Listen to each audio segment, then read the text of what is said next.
Here we go.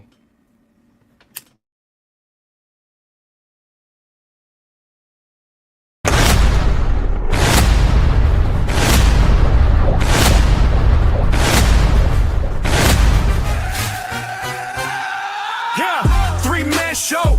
Better stand up. Turn the mic on. Turn the cams up.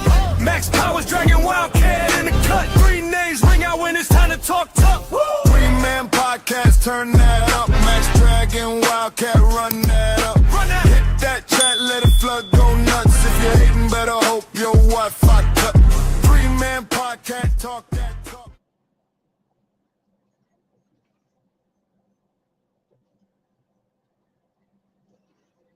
Yeah. Hello? Testing, testing, 1, 2, 3. I can hear that I'm on, but I cannot hear you, Sean. I did all of that fussing and talking shit and none of that. I was totally muted. The whole goddamn time, man. Ain't that some shit? Oh well, I can't recreate that excitement that I had when y'all seen my mouth moving and you heard nothing. Bruh. Just letting you know. Hey, ever since this motherfucker told me New Jersey have the worst drivers, then me and my grandmother told me and my grandma talking, and she was just like, "Oh Lord," I was talking to her, and I was in New Jersey, and she was just like, "Oh my God, you in New Jersey?" She's like, "They got some of the worst fucking drivers out there." I'm like, "Yeah, I don't know, Grandma." Then yeah, they have proven their fucking point. Both of you. Both. Go ahead, man. Go ahead, man. Go ahead, man. Go ahead. Give it to him, bro. Fuck it. Just give it to him, man. Shots fired. Like, nigga, that's how. Sometimes I wish I just have like I could have like the brightest beam lights, headlights. I could just switch them bitches on real quick, turn them motherfuckers off, on, off. Like I could blind the whole entire fucking universe when I put them bitches on, nigga. Because I swear to God, some of you motherfuckers cannot use. You know what? Fuck it. I get in the left hand goddamn lane. Since this pussy ass nigga don't know how to get the fuck out the middle lane. God dang. The speed limit is 65, fuck nigga, but you in the fucking middle lane going 55, nigga. Make it make sense, nigga. We might need to have a new segment on the show called Max's response to these stupid ass you on drivers. your fucking phone, you bitch nigga. God damn, bro. This is the second, bro. This is the second time I had to deal with this shit in the past the past 30 fucking minutes. Second time, bro. One was a bus who wouldn't get the fuck out the middle lane. Another one was a mini goddamn Cooper who wouldn't get the fuck out the middle lane. All them bitches driving slow. I'm like, yo, why the fuck do I need to pass you on the left when I ain't supposed to be on the left-hand lane, nigga? I'm in the fast lane trying to pass your bitch ass in the middle because all the niggas in the right-hand lane driving slow like they supposed to.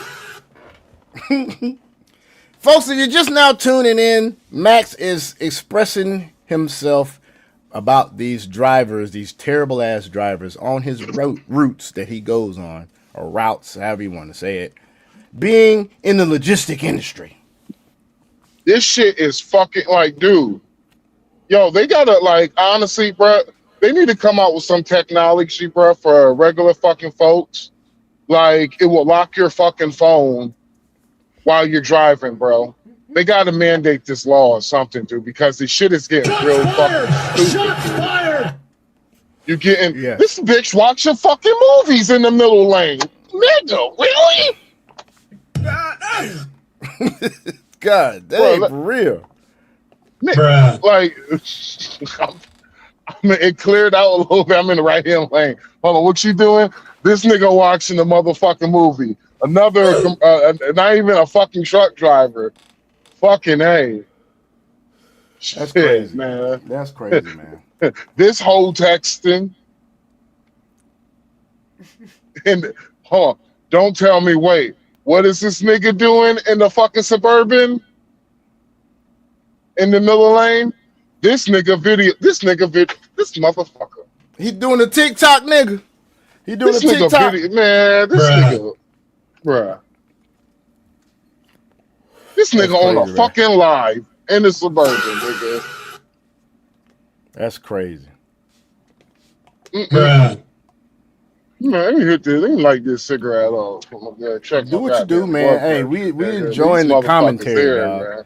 We're enjoying Nigga. the commentary. Folks, this is a three-man podcast show. Tonight, we got several subjects that we're going to talk about. But right now, we're going to rant about this. And coming up next, y'all have seen it. Y'all have heard other people speak about it. We're going to show a TikTok video about the young lady that is lighting up the community right now. And Bruh, that is oh, yeah. Dr. Faux Dr. Cheyenne Bryant. She is Oh, we now talking about this being shit? called Come out on, not nigga. only by black men, which she's been called. We've known about this chick for at least 2 years.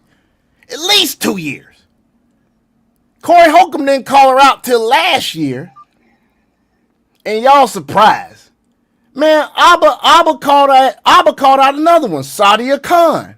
That's another one of these female pretty ass privileged bitches out here, these hyena Don troglodyte, modern Western minded bitches out here that's fucking grifting and taking men money. Sadia Khan charged $8,000 fucking dollars a session to them dudes over in Dubai. She fraudulently created all her shit, her resume, her degrees, everything, dog. All she been doing is getting fucked and putting on makeup when she come out the house every day, being pretty and grifting like a motherfucker. Son of a bitches, boy, they terrible. Shit crazy, man. And then they want to cry victim. Oh well, you know, it was the way I was treated and whatever, bitch. Whatever, bitch. You know what us men doing? We got our passports and we like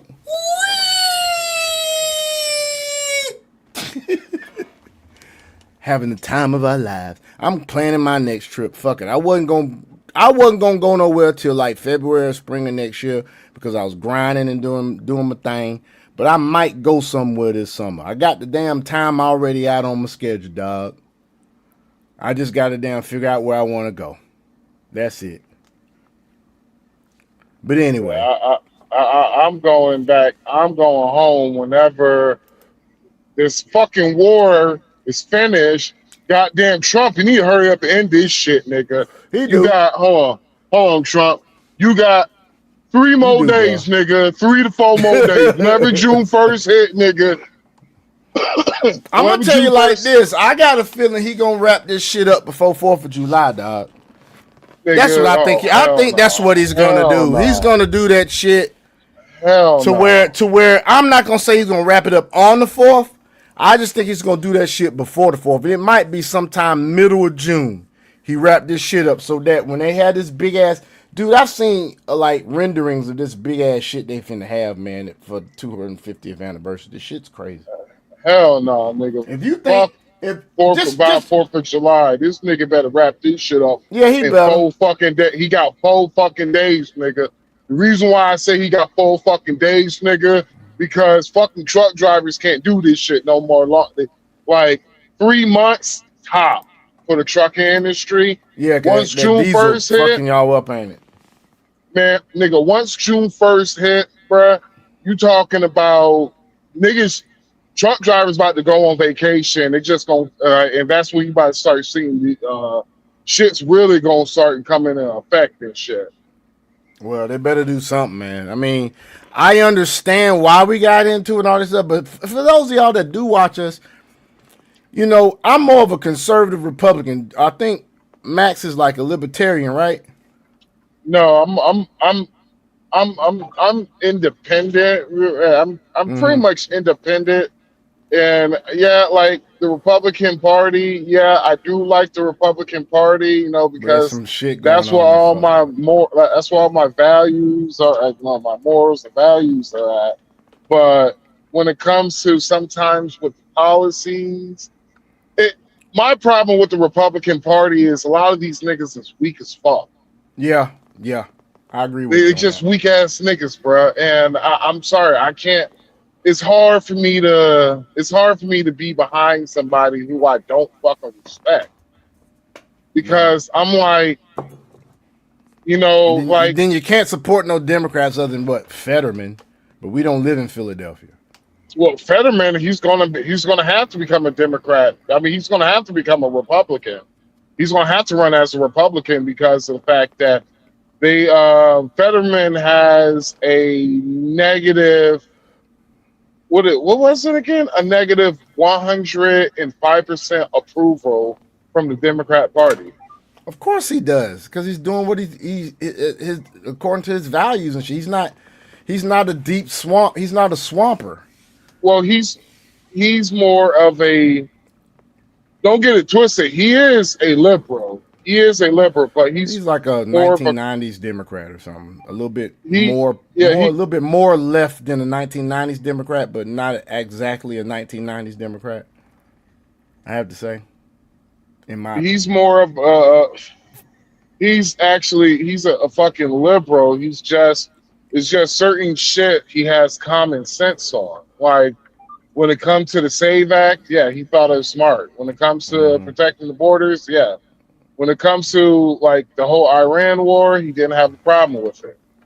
It's just because of the fact there were certain key positions that he backed on the Republican side that makes him completely bad for a Democrat. Yeah, Basically, how it is with the Democratic Party is it is if you do not blindly follow everything the DNC says, then you're pretty much against us. So the far left, literally, they really don't.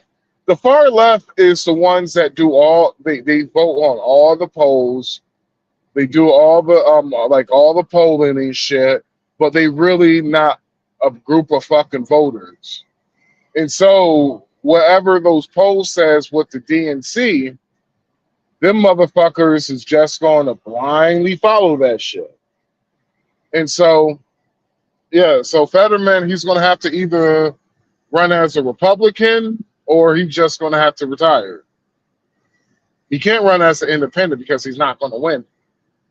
yeah, he's not. I mean, only problem. You know what I have a problem with when it comes to all this politics and all this shit and voting and shit, right? When you go to vote, like you had all these black folks complaining about not having representation and having the shit redrawn and per constitution instead of the way the Democrats have been doing, which is basically voting segregation, is what they've been practicing all these years. You still get the choice of a Republican or a Democratic or a nonpartisan ballot when you go to vote. So all this bullshit they've been pushing on y'all about losing votes and all this shit. No, this shit's not true. This is what I don't like about it though. I think you should be able to choose a ballot that has all the candidates on there and you just choose who you want. That's what I wish. Now I am Like just conservative. random name selections of random Well, not people. not random name selections, but basically you running for governor, right? You should be able to go in there and say, I want a ballot, and the ballot should have the Democrats on one side and the Republicans on the other. That way you know who's who, you've done your research, and the ballot is choose the governor you want. It should be like that for every fucking race, whether it be councilman, whether it be fucking Like I'm confused. Like what do you mean? I'm confused. Okay, so when you go in to vote, the steps are this. You show them in Georgia, you show your ID, right? They check you against the roll. Sean. What I'm asking you is like let me break it down a little bit. What I'm asking you is how many people will be on the list on the Democrat side and the It depends on Republican side? who's running, man, and it depends on who's running. It depends on the primaries should be like this too, so that you have your choices. But after the primaries, of course, the number of candidates decreases, right? Yes. All right, so you should take probably the top two. Let's say it's governor. You should take the top two Democrats. Nigga, really? So you have the winner of the primaries from the Democrats comes up there, right? The winner of the primary for the Republicans and the independents. When you go, and this is, of course, your general election, but your primaries can be like this too. So when you go for your general election, you still have to choose because you have the general election that comes for every position. When you go in there, you have to choose one ballot, whether it be Republican ballot or a Democrat ballot or a nonpartisan ballot. What I wish would happen was they say, when you say nonpartisan ballot, usually it just has the independents on there. I wish it had everybody on there. If you want to vote all red, that's fine. You choose a Republican ballot. You want to vote all blue, that's fine. You go do a blue ballot. But the nonpartisan ballot doesn't have everyone on it. It only has the independent candidates. So what if you want a Republican for a congressman position, but you like a Democrat that's your sheriff? You see what I'm Sean, saying? do you know how confusing that would? Do you really understand how confused that would be? I mean, I said I wish. I didn't, I can No, understand it. I'm literally thinking about it right now in my head. That will be so confusing, and two, it will take months in order to do all the ballot, like to do all the counting for that. Because it's basically like, what happened if you don't want to? Okay, what happened if you fucking idiot? Well, how about this? What about I can just write in the candidates I want that are Still running? takes So basically, the way it is where it should stay in, basically.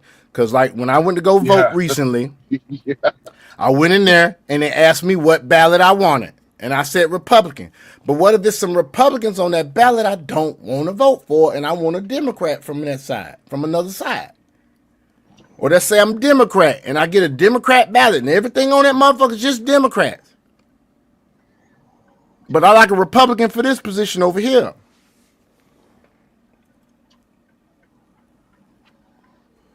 How can that be accomplished? Because that's not how it goes. When I went to go vote, I asked for a Republican ballot.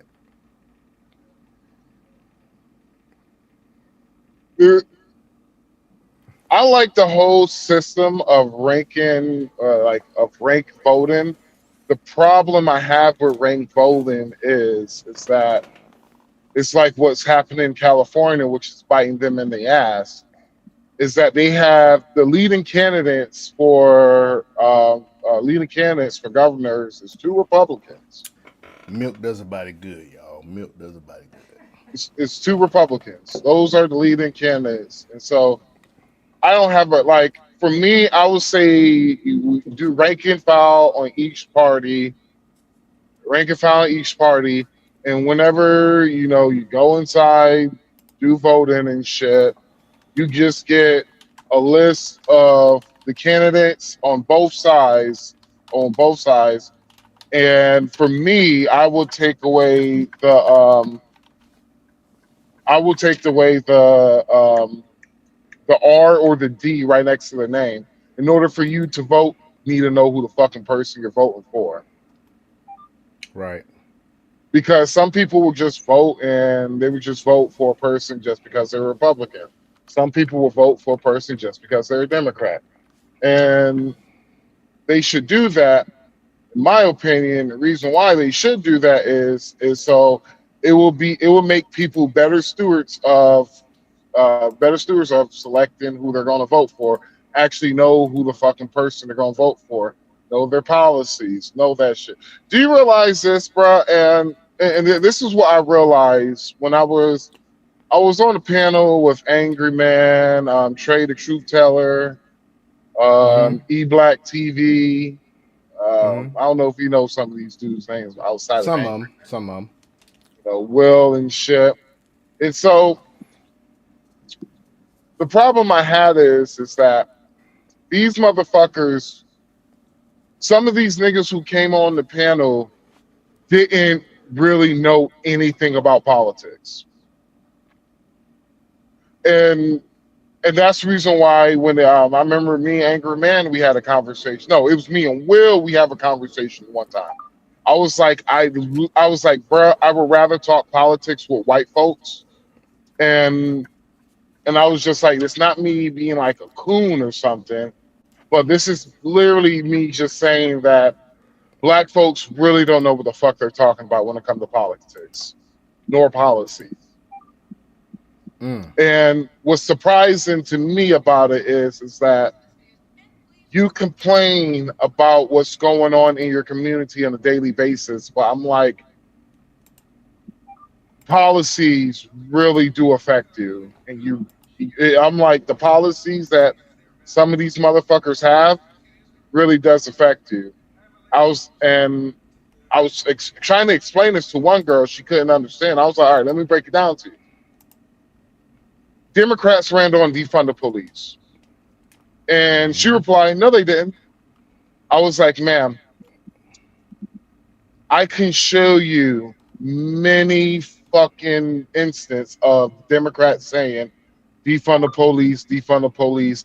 I can show you polls that Democrats have, the Democratic polls that was about defund the police. I'm like, so I can show you this shit. Just to save us time, just take what I need. Just take what I say to the head. Don't need to lie to you. I'm telling you the truth.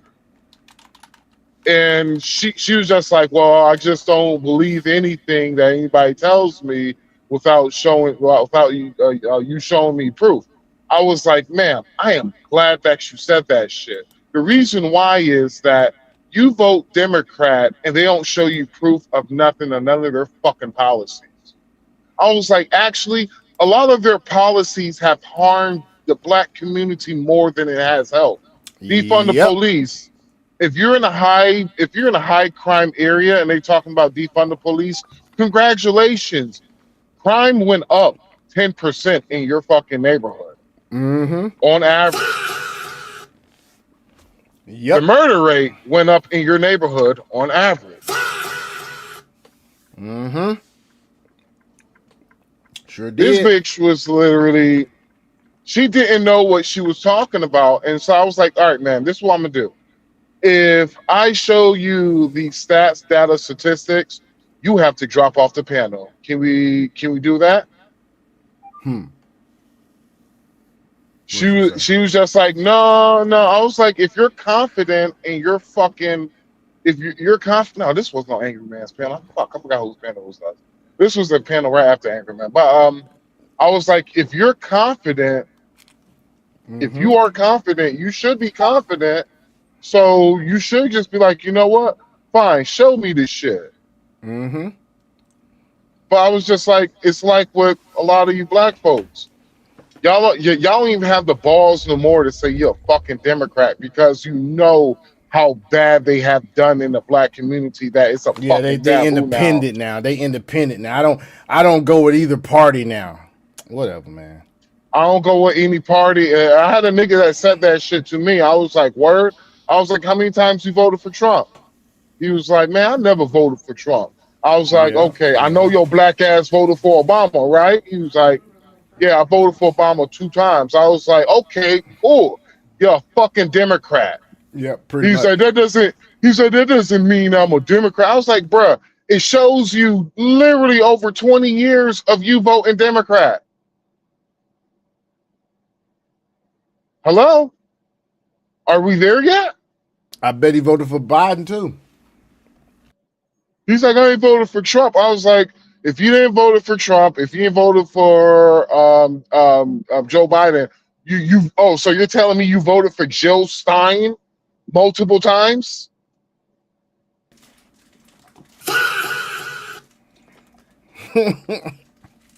And I was like, nigga, do you know who Jill Stein is? He couldn't tell you, could he? No. Stupid motherfuckers, bruh. Hypocrisy. It's the hypocrisy, bro. Look at this. Look at this. Left election fraud denials crumble as DOJ exposes 2-decade-long California cheating scheme. Let's read a little bit of this. Despite evidence to the contrary, liberal voting activists have spent years minimizing cheating concerns and portraying those who want to investigate such problems as election deniers.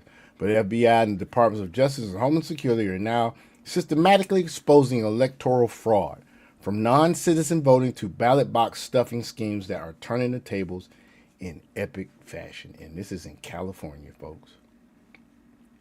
California. But I will say this.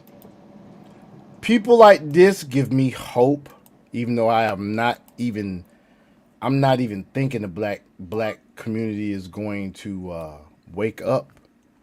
But you have some. So there's this right here. We're seeing how the Democratic Party has profited off of the backs, the votes, and the support of black people this whole time. And for what? We have nothing to show for it. Nothing. So with that being said, black people want you to question everything. Every policy, every stance, every position. Because why? We're not supposed to be used by these people. Everything is not racist. Everything is not to keep you down. And everything is not so you can be a victim. You're smart, you're intelligent, you have a mind. Use it. Don't just go with the crowd just because that's what they're doing. I'm telling you, it's all a setup. But black people are waking up. They're leaving the Democratic Party. And I'm so happy because when someone sits in your face and says, you have no other choice but to vote for me because you're black, you should be offended. And that's an insult to your intelligence. What a freaking concept.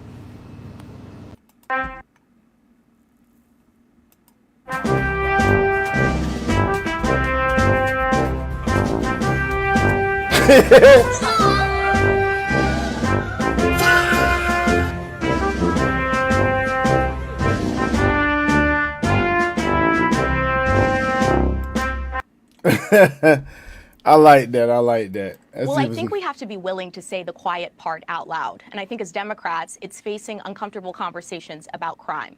Look, no one wants to put kids in jail or lock them away for life. But when we ignore a problem, we allow it to fester. And we don't target what the founding issue of the problem is. And I believe for DC, a lot of that has to do with our youth and with education. I mean, DC for 2022 to 2023 had about 40% of kids that faced chronic absentee. So that means they missed 10% or more of the school year. Well, where are those kids when they're not in school? They're outside causing a little bit of chaos. They're raiding grocery stores, drug stores. They're putting entire sections of the city under curfew.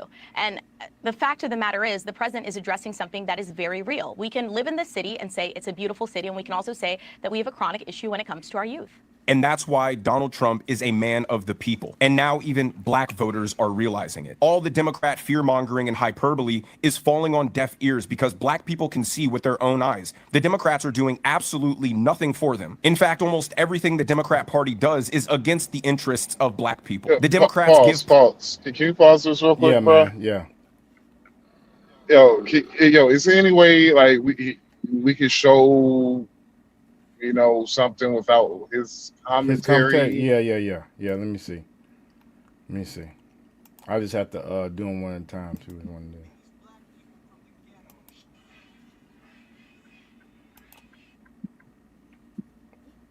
Hold on. What about this right here? And I'll just stop it if anything happens.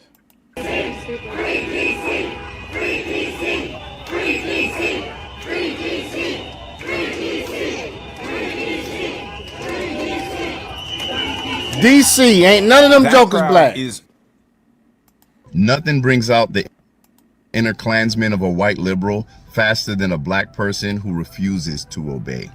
Every time I log into social media, I'm seeing a new video from white liberals, especially white liberal women, questioning the purity and validity of black people, calling them traitors and sellouts and even the N-word.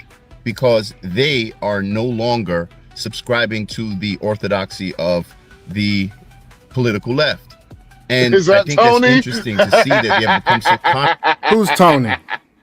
Oh, that's a homie on YouTube. That's Tony right there. Oh, I was okay. listening. I wasn't looking, and then I glanced over and see. I glanced over and see his face. I was like, "Oh, that's Tony." Yeah. and so overt in their anti-black racism, which has always presented itself as a perceived ownership over black people. Now, there are a lot of us who have been saying this for the longest amount of time, even while voting Democrat, that the way that white liberals engage with black people, it's usually through a lens of dictatorship, telling you what you're supposed to believe, what your politics are supposed to be, how dangerous your men and your families are. And at the end of the day, when you look at most of these social justice movements, because I don't know why they're called social justice now and it's no longer civil rights, right?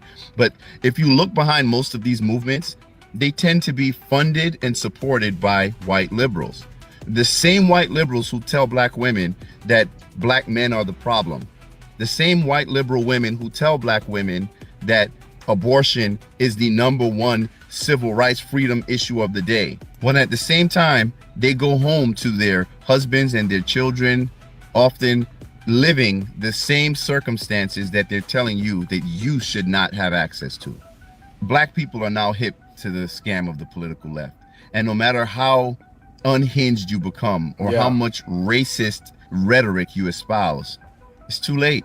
You're not going to be able to shame black people into compliance. You're not going to be able to disrespect them to the point where they're so hurt by your lack of approval that they're going to start advocating for their own replacement. And, you know, there's nothing more disrespectful to black people than the soft bigotry, but I would call the hard bigotry of your low expectations. And it's those same low expectations that have kept our community stagnant in this country for decades. Party have So hold on, pause it real quick. So Yes, sir. there was a point that he literally missed. Black folks aren't voting Democrat. Niggas are. Yes.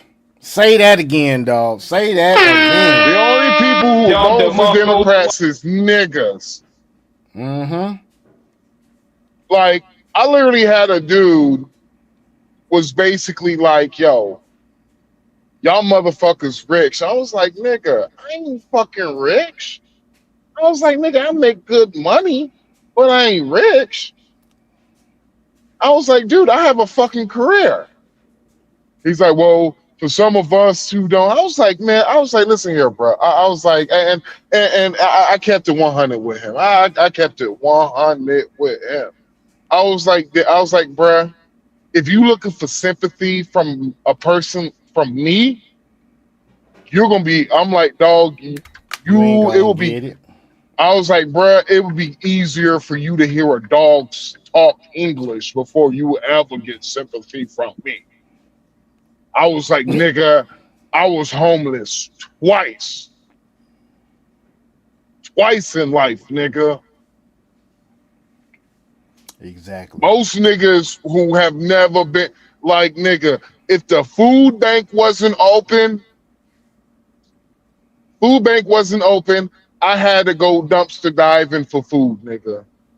Damn. Speak on it, man. So Speak on it. some of you dumb motherfuckers, because that's all I can think is dumb motherfuckers. I had a dude who was complaining about he doesn't have the money, this shit is breaking him and all that. I asked him, well, what you do for a living? He was like, I work at a gas station. I was like, how long you been working at the gas station? He was like, for 4 years. I was like, did you ask your boss for a raise? He was like, no. I was like, well, why haven't you go and ask your boss for a raise? He's like, my boss is not going to give me a raise if I ask him. And I was like, are you a good worker? He was like, yeah, I'm a good worker. And I was just like, well, how many hours you work a week? He told me 35. I was like, oh, wait. And I was just like, how old are you? Dude told me he was 23. I was like, so you've been working at the same gas station since you was 19. You only work 35 hours a week. They won't give you no more hours or what? Like what's what's up with this? And he was just like, well, he's like, I gotta, he's like, I don't want to work more than that. I was just like, wait 1 second.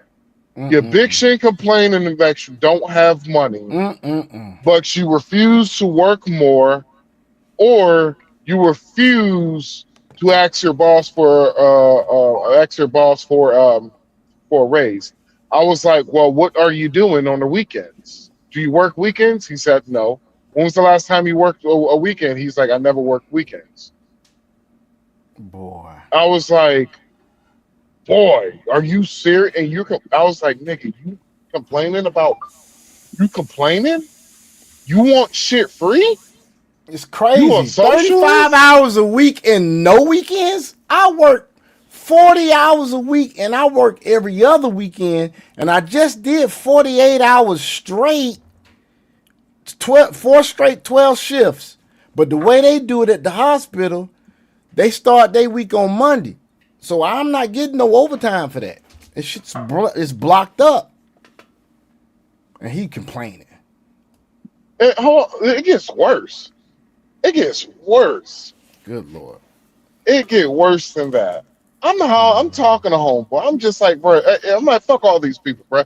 No one knows who you are, nigga. Everybody know who I am. It's just me and you. Talk to me, bro. I was like, dog.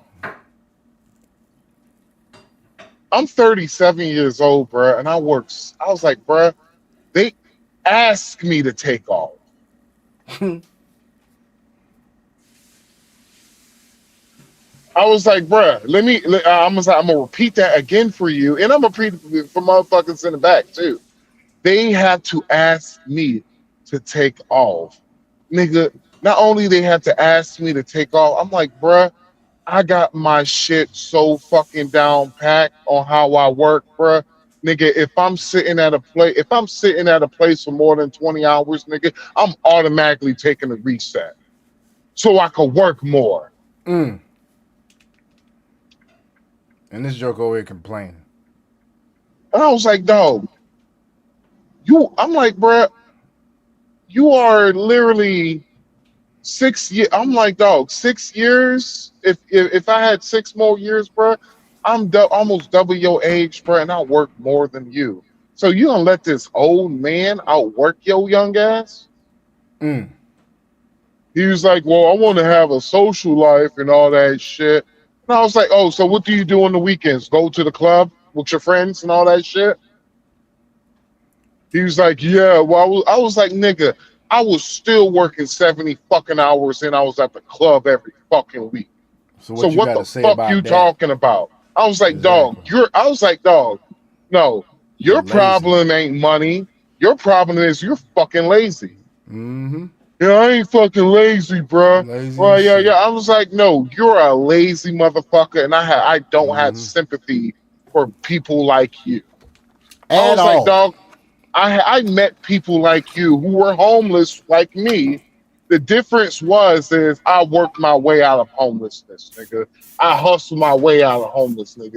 Hell, I had to finesse a motherfucker out of homelessness, nigga. You are so lazy. I guarantee you probably still live with your motherfucking mama, nigga. Craziness. I was like, that's the only way. That dude forgot to mention his niggas and his black folks. I was like, dog, I forgot. The only way you could go out on the weekend is you living with somebody. Either you live in a small apartment and you have a roommate, nigga. And y'all got like 3 couches in that bitch. not a couch and a love seat, but 3 couches in that bitch, nigga. Somebody sleeping on the couch, another nigga sleep on the couch, nigga, and the nigga who paid majority of the bills is sleeping in the room, nigga. I know how the game goes, nigga. I was a young motherfucker before. I was like, dog, you are fucking lazy, dude. and you want to bitch and complain, I bet you. I was like, bro, I bet you listen. You one of these niggas that listen to a bunch of red pill content is mad at women because you ain't getting no play out here. I'm like, nigga, you deserve to be on the bench, nigga. Pretty much. Nigga, nah, fuck that, nigga. You don't need to be on the bench, nigga. Because if you was on the bench, nigga, you close to being a starter, nigga. I'm like, nah, nigga, you should be in the stands with the other fans cheering on. Nah, fuck the practice squad, because a nigga from the practice squad could fucking become a starter. I'm like, nigga, you should be on the he on the pup list and cheering. Yeah, he you a lazy fan. motherfucker. And so that's the reason why I'm like, see it. You don't. It's hard for it's hard to not sound like a coon or a sellout if you say that about black folks. But there's niggas out here who are just plain fucking lazy. They lazy. Oh, they're coons. I was on YouTube. I came across 3 Man Podcast. There's some coons. Whatever, man. But you niggas want to complain about the white man. Steven shirt. Steven, nah. I'm gonna go get. I'm gonna go get me a. No, black folks is Steven for the Democratic Party right now is what it is. But some of them waking up. That's why we was playing these videos, folks. Let's do this real quick. You had something else to say? See, the reason why I say none of these niggas are waking up, they said that shit last election when they brought a Indian woman and paraded her as a black woman just so they could get your votes. Didn't think about you the whole entire time of Joe Biden presidency. Didn't think about you at all. Only thing Joe Biden had to say is they try to put you back in chains, and if you don't vote for me or Trump, you ain't black. Mm-hmm. You niggas still. Hey, and they forgot Joe Biden's mentor was Strom Thurmond. That's all Joe Biden had to say. They trying to put y'all back in chains. If you don't vote for me, you ain't black.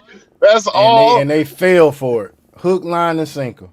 And okay, so last night we were talking about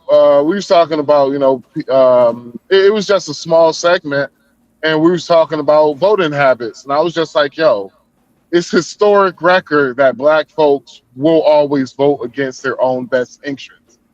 I was like, shit. Proven, yes, it is. I was like, shit, dude. Been doing it for 90-some years, man. I was like, no. After slavery, there was a motherfucker who was a general in the Union Army. The nigga got shot 6 times. Ran for president. I still didn't vote for him. Craziness, man. And I was like, not only I ain't vote for him, but y'all actually had to vote because I ain't want to go through the numbers, is because I didn't really remember all the numbers at the time. But also, even if I did remember the numbers, it wouldn't make no point for the niggas. But I was just like, shit. What did Joe Biden do for black folks? I was like, you know what he did? He gave y'all the Crown Act. Sure did. The Crown Act. He wrote that joker. I was like, Billy Clinton, that black folks were saying was the first black president because he played a saxophone. All you had to do was play a saxophone to get y'all motherfuckers vote. All he had to do was play saxophone, say he smoked weed. Y'all niggas was like, oh, he's a real nigga. I ain't gonna lie, I used to be one of them. I voted for Clinton. I can hold myself accountable. I was stupid. You know what Clinton did? I was stupid. You know what Clinton did? He locked y'all niggas up. Locked y'all niggas up. And then lied in your faces. Lied in everybody's faces and said, I did not have sexual relations with that woman. No, it's Sean. Hold on, let me take a swig. Here we go, folks. I got you, Sean. Hold on. Now, listen here, Sean. I did not have sexual relationships with that woman. Only thing I did was got my dick sucked.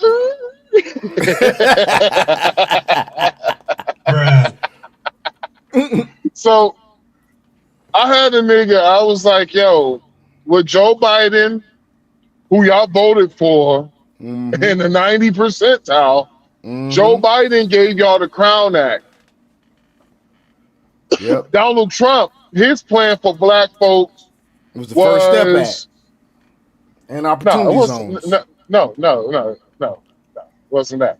I'm talking about the election. His was the Platinum Plan, Ice Cube contract to Black America. It was his. It was his key policy for the Black America. A $500 billion plan for Black America, but y'all niggas want it here. Then I had a guy who said, call me basically he called me a Trump dick sucker. That's what he called me, a Trump dick sucker. I was just like, well, first of all, bro, I don't know. I was like, first of all, what did I say something to you in order for you to disrespect me like that? Because of the fact that I'm like, bro, because of the fact that you disrespect me, have a better fucking argument instead of disrespecting me.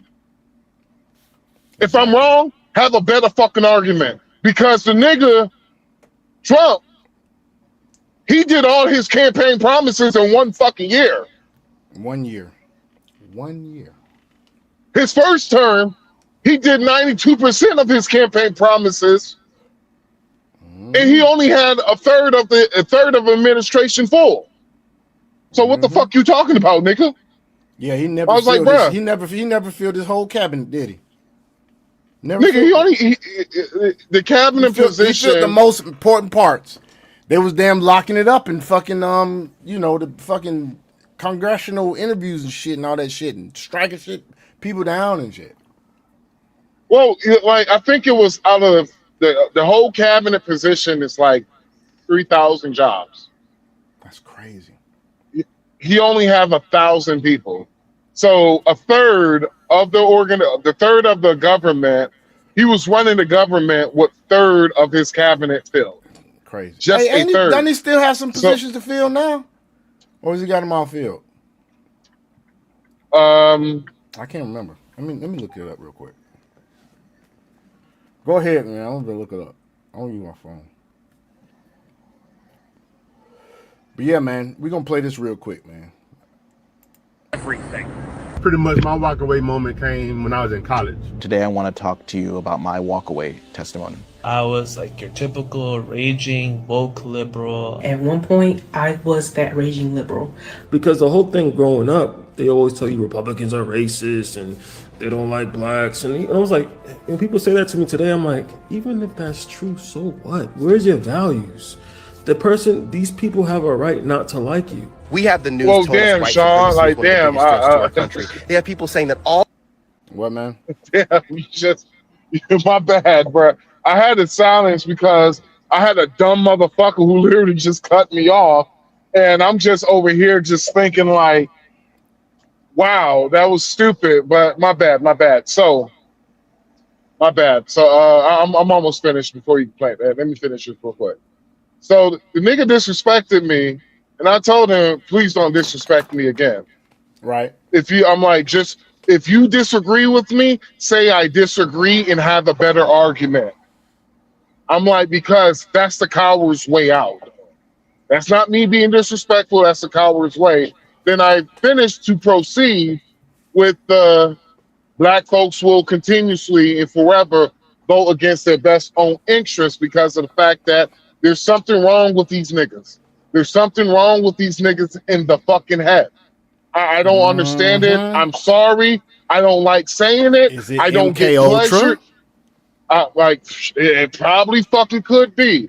I don't get pleasure of saying this shit at all. Zero pleasure at all. But this nigga told me, he said, again, after I was fucking finished, and he was just like, oh, you fucking suck. And he was like, okay, since he's done sucking Trump's dick, I was like, word? I spazzed out. I did a little bit of a crash out real quick. Then they had bounties, and I was just like, oh, okay, we got a bounty on it. And I was just like, hey, nigga, your night's over with. Goodbye. That brother's floating in the. It's basically he got kicked off the panel. Then he thought he was going to come back. I was like, nigga, I told you before, your night is over with. I dropped 200. He can't come back on the panel for a whole entire fucking week. Next time he comes, At one point, Go ahead. I'm sorry. yeah.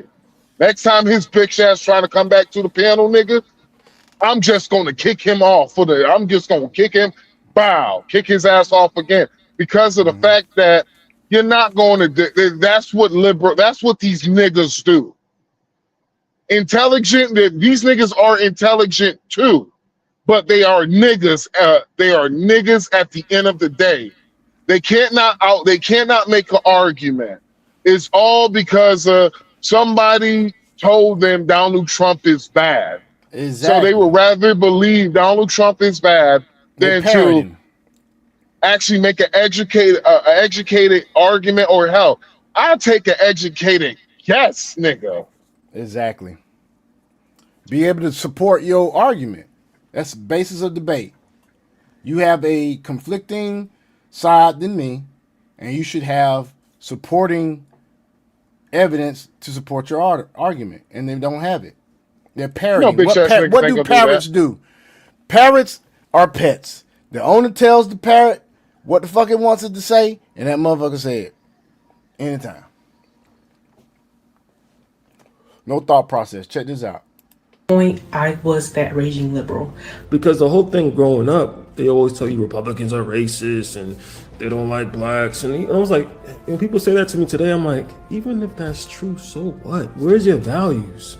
These people have a right not to like you. We have the news telling us white supremacy is one of the biggest threats to our country. They have people saying that all of the violence and the civil unrest and the inflation and everything is conservative Trump fault. It was instilled in me that if you are with any kind of organization or group or anything like that didn't allow you to think, that was not good. How is it that you continue to vote for the Democratic Party? It was the Democrats who defended slavery, who formed the Ku Klux Klan and voted against any actions being brought against Klan-led violence. I was at a pro-life rally, and the leaflets explained how... Let me say this real quick. I was having a discussion with one of my frat brothers in DM, and he gonna tell me that the KKK and who the KKK and Supremists support now, they support Republicans. So you gonna tell me what someone else supports is going to make you decide who you support, not what somebody does as the party, but what someone that is not a part of the serving people in that party, they don't hold any positions. You're going to tell me that their opinion on who they support is going to affect who you support. So you saying the KKK and the white supremacists support Republicans now? Well, you know guess why who they say supports that? fucking Democrats? Do you know why they say that? The reason why they say that is because you remember David Duke? Mm-hmm. He's basically the face man for the Ku Klux Klan. You mean the one that Biden gave a eulogy at his funeral? You mean that one? No, that's not David Duke. That's no, Robert Byrd. My bad. That's Robert Byrd, yeah. So David Duke, he was the face man of the Ku Klux Klan for decades. And he changed his life. David Duke never changed his fucking life. He never changed. No, I thought he's a fucking nigga. Let me just finish, nigga. Go ahead, man. So my bad, man. Like you over here, like, yeah, David Duke changed his life. I'm saying, no, he ain't changed his fucking life, nigga. Proceed, bro. I'm going to put you in. I'm sorry. I'm over here. I'm just like laughing my ass off in my head. I'm like, yo, what the fuck this nigga talking about? He changed his life. I was like, this nigga is a white supremacist to the DIE. I'm getting him mixed up with somebody else, dude. I'm getting him mixed up with somebody else. So Strong Thurman, that's who he's probably thinking of. No, it's somebody else. Strong Thurman.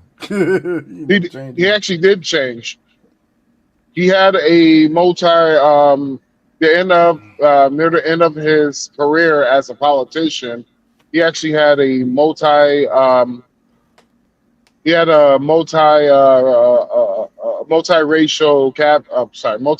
staff, and he worked with a lot of black folks at the end of his career. What they don't bring up, No, they don't. But shoot, they don't bring that shit man up. was in But his that man was in his 90s and scared he was gonna go to hell.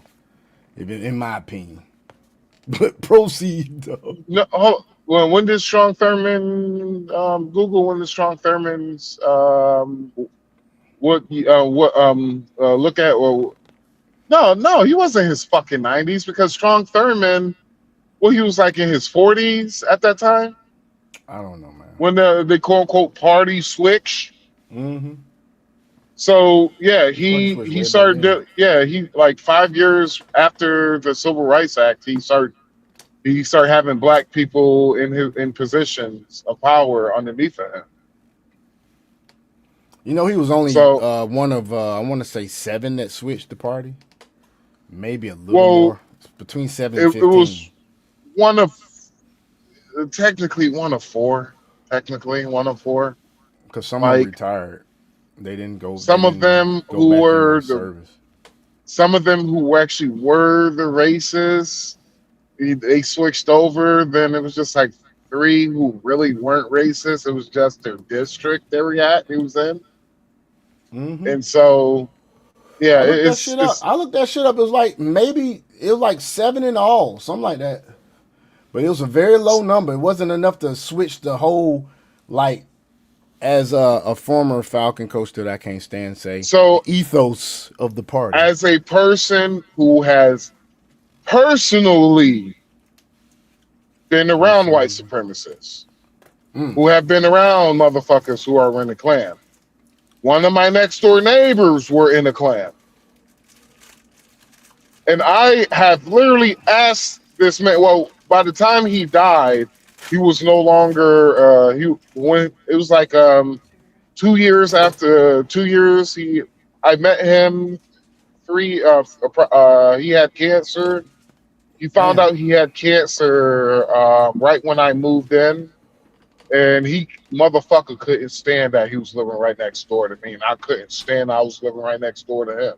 And what made us reunite with one another and made us became cool was that little green plant that everybody loved dealing with, because I was helping out actually a cancer patient because they were actually growing their medicine and she needed help, and I was just like, here, I have a spot. And I have a spot right next door. I have a spot right next door to me. It's in the woods. I grow it for you. Just bring your plant over here, and I just handle everything. I handle everything for you. All right, because this is when I was a master grower still and all that shit. So this was before I started driving trucks and shit. So this I was just like, want to say, man, this is beautiful, dog. Hearing this story, go keep going, bro. So, I thought I told you this shit before. Dude, all I know is I'm over here with the lighter, man, like this, dog. Oh, okay. See, that little green plant, bro, would just bring so many folks peace, man, peace. Come on. So, man. Let me tell you the story then. So, I'm literally So, it was one day he seen me in the back of the woods, and he came out over there because he had some plants he was growing himself, and I didn't know who plants were these were, but I was just like, well, since my plants is literally like 20 feet away from his plants, I was like, well, I might as well work on his shit too. Or I didn't know it was his shit. So he see me walking back over there, and this fucker came out with the shotgun and shit. And so, remember, he's a fucking white supremacist Klansman, don't like niggas at all. Mm-hmm. And so he see me walk. Technically, part of it was on his property. Mm-hmm. So he walked back there with a shotgun, and I'm trimming his plants, doing a little bit LST that's low stress training to his plants and all that shit. Mm-hmm. He walked back there. He was like, "Nigger, what the fuck you doing with my holy shit? What the fuck? Oh my god, I didn't know they get that big." I was like, "Oh shit, these y'alls?" He was like, "Yeah." He's like, "What the fuck you been doing to my plants?" I was like, "Dude, I've been taking real good care of your plants, man." I was like, "Shit." I was like, I was like, "Dog, I didn't know these were your plants, man." He was like, "Yeah." And I was just like, "Yeah, man, I've been low stress training these bitches for like the past 3 weeks and shit." And it's getting ready, story, man.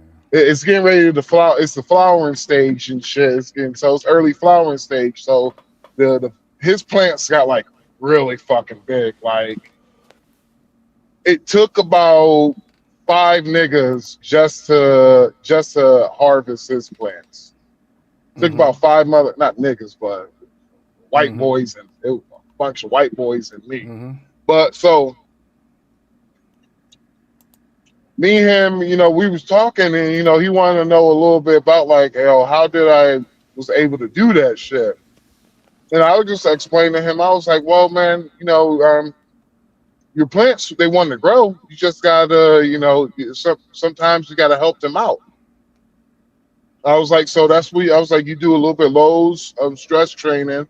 You cut down on the bottom of the stands, help out with the airflow and reduce the bugs that want to, attack your plant."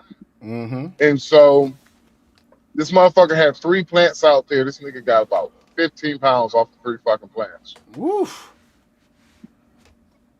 Yeah. This is for educational purposes only, people. Educational purposes. So. Entertainment purposes. So. Right after it dried, we pull in the carrying stage. He didn't know how to do all of that on his own. He said he didn't know how to do all of that shit, and so I was basically helping him do all this shit for him. Okay. And I was coming over his house, and the more I came over his house, the more me and him talk. He got the chance to know me and shit. Then he was asking me, "Well, when can I start smoking this shit?" And I was just like, "Well, you got about 2 more weeks. You got 2 more weeks, and that's when you could probably start dipping a little bit in it." But he was like, "Man, I ran out, bro. I need some." I was just like, "Hold on, I'll be right back." I went over to my house, grabbed the zip, and I was like, "Here you go, bro." Gave it to him. He was like, "Oh man, how much do I owe you?" I was like, "It's free. Don't worry about it." I was like, "You're my neighbor. Don't worry about it." "Oh, I really appreciate it." And I was I was just like, "All right." So I gave him 2 different. I was like, "All right, the one to the left is for the daytime. The one to the right is for the nighttime. Don't get these bitches switched." And he was like, "Well, which one I could help with the pain?" I was like, "Both of them will help with the pain," but I was like, "The one that's nighttime, that's the motherfucker you ain't gonna feel shit." He was like, "Whoa, shit. Light up then, brother." I was like, "Whoa, shit. I was like, "Oh, how you want to smoke this?" And he was like, he's like, "I never smoked one of them things that you cover boards like smoking." And I was like, "Oh, you never smoked a blunt before?" He's like, "Yeah, I would love to smoke a blunt." I was like, "Man," I was like, "I got you, bruh. I got you. Just can you do me one favor?" He was like, "Yeah." He's like, "I got you. What you need?" And I was like, "Don't ever call me a color boy again." Or he's like, "Don't ever call me a color boy again, or you're gonna be dealing with another pain." He laughed. He's like, "On my side." So I got a chance to know him. And this fucker literally took 2 hits, thanked me for the rest of his life because of the fact that he never felt pain the way he was feeling after that, because that was some good shit he had. I hooked him up with. That was some good nigga. That was some good shit. I say, nigga, that was it was about 35% THC, nigga. It was Gorilla Glue, gelato mix. Gorilla It was Glue. it was a Gorilla Glue. Actually, no, my bad. Gelato mix. My bad. Wrong.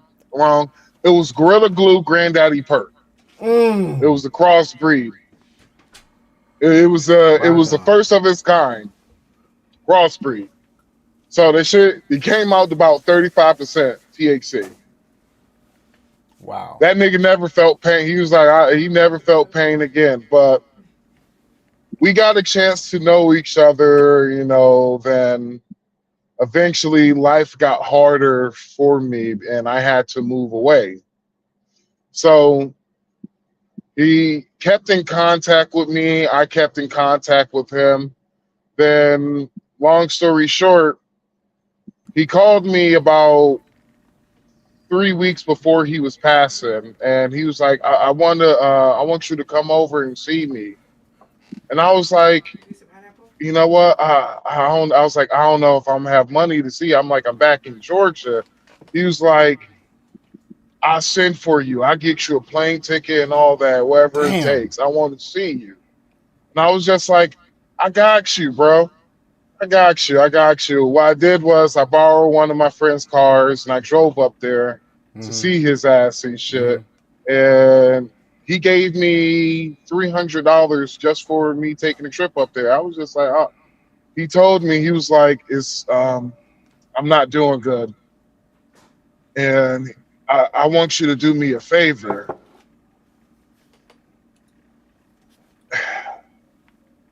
Take your time, man. Take your time. He's like, I want you to do me a favor. And I was just like, man, what you need from me, man? I got you, bro. I want you to take this for me and I want you to destroy it.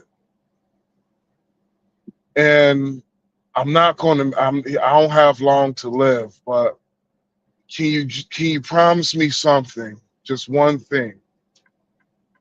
I was like, of course, I got you, man. What you need, man? I got you.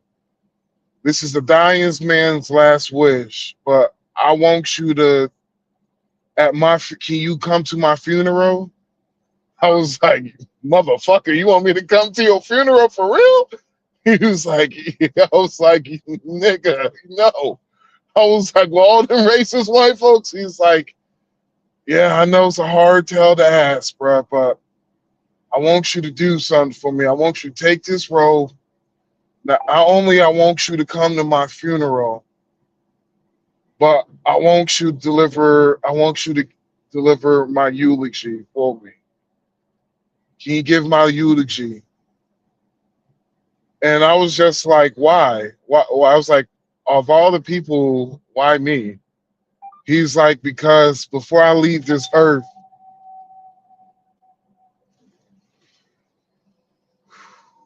I want them to know who I am when I die. And I'm trying to do his fucking voice, but it's kind of hard. I want them to know who you are. I want them to know who I am. And when they hear you speak and they see you, they're gonna know exactly what type of man I was before I left this earth. That is deep as shit. What type of man I was before I left this earth, and what type of man that I have not been for the past 3 years since I met you, boy. And I did that. Motherfuckers looked at me crazy when I walked in that funeral home. They looked at me. They was like, "Yo, they approached me. They was just like, you lost, boy." I was like, "No, I'm at the right spot." It was just like, no. Then his daughter came over here, grabbed me. "Hey, Max, hey, come here, Max, come here, yada." Because I knew his daughter and his daughter knew me, and yada, AKA fucked the shit out of his daughter. Like, oh God, man. Yeah. Bruh. So I'm the new black. I'm the new black man. I dick him down. But yeah, so it's funny. I never destroyed his robe, but I gave his robe to a museum. To a museum? Yeah. Okay. Yeah, because That's a deep ass story, bro. well, shit. I wish I was still talking. My ex fiance could tell you all about that shit. She was just like, yeah, that fucker. She was like, that fucker couldn't stand for the first couple of months. That fucker could not stand me nor her ass because, yeah, because she was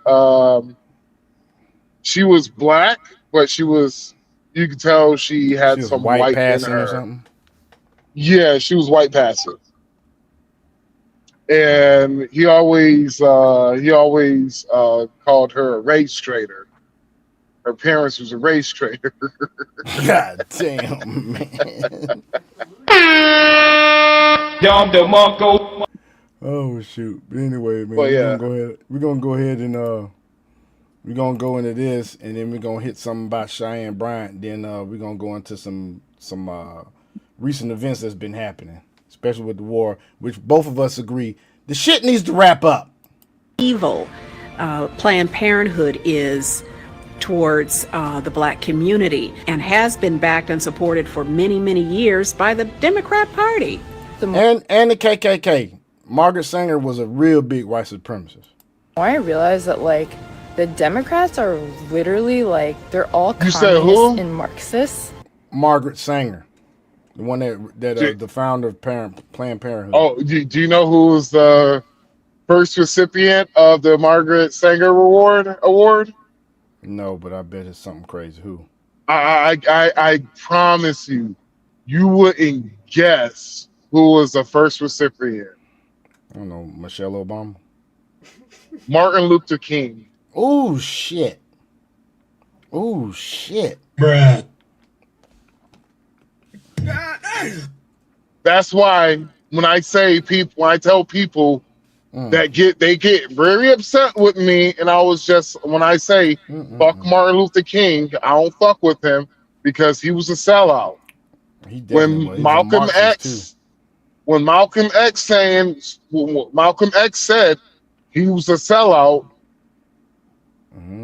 he wasn't playing. People thought it was hate, but motherfucker, you find out the truth. God damn it! You know he was a Republican until him and his dad had a falling out. Who? Martin Luther King Jr. He never had political lines. Never had, including his father. His father was a lifelong Republican, dog.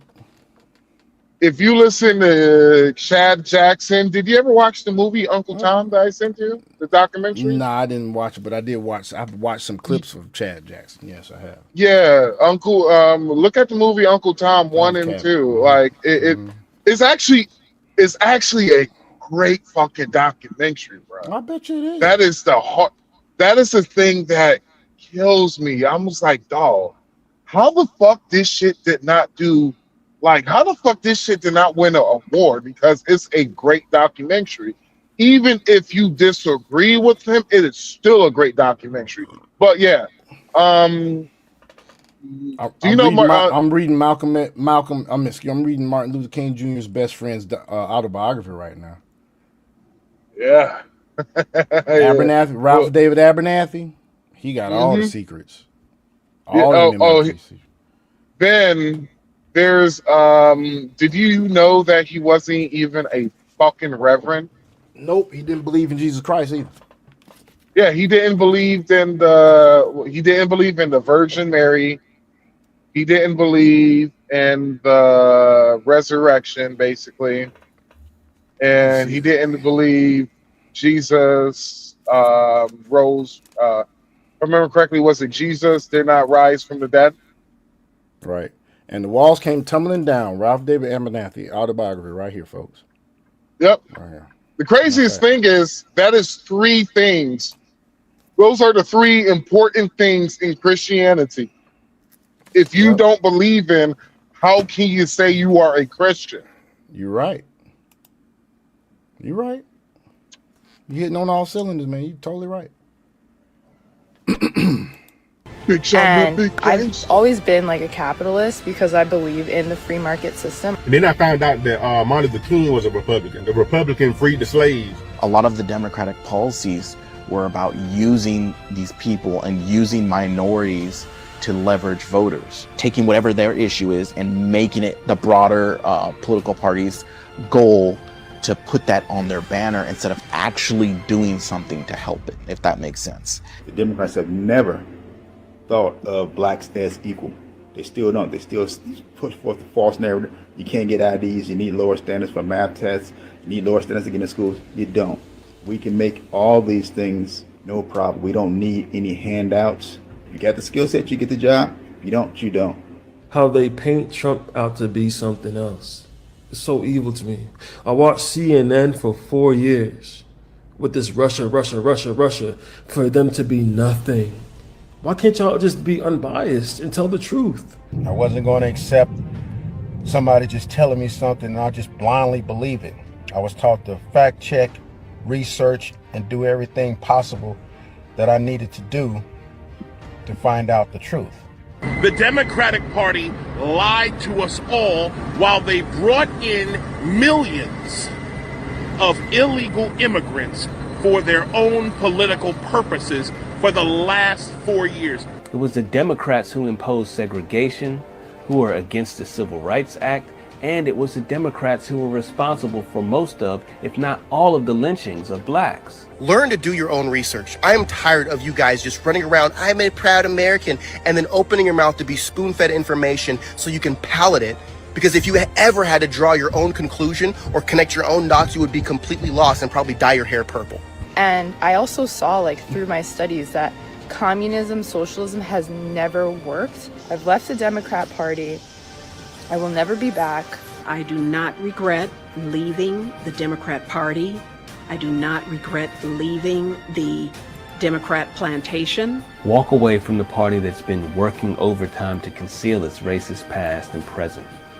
Walk away from those who do not consider you to be competent enough to compete with them.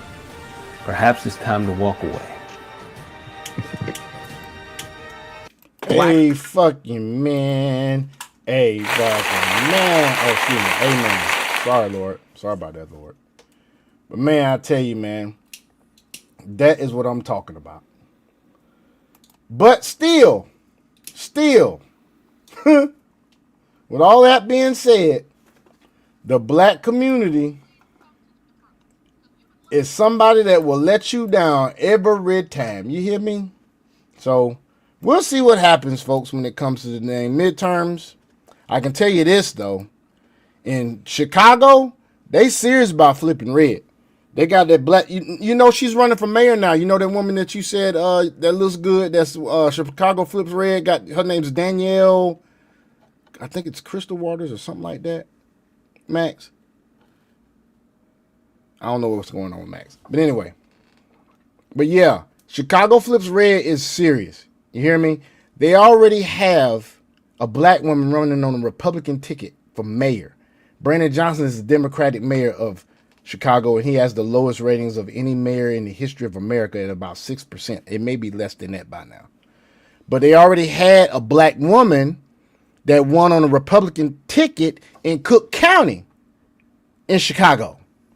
So all this mess they've been telling y'all about you won't get representation, that's some bull. Yes, Danielle is running for mayor. Dana, she's running for mayor, bruh. Oh, that's what's up. Yeah. Bruh, matter of fact, let me see if I can show you this stuff, man, real quick. I'm going to show you this real quick. Let me bring this down. She gonna be the first mayor with nice abs and ass. I'm trying to tell you, somebody done posted something about Keisha Lance Bottom. I hope she don't win fucking governor. That's when I don't have faith in black folks. When something like that happens.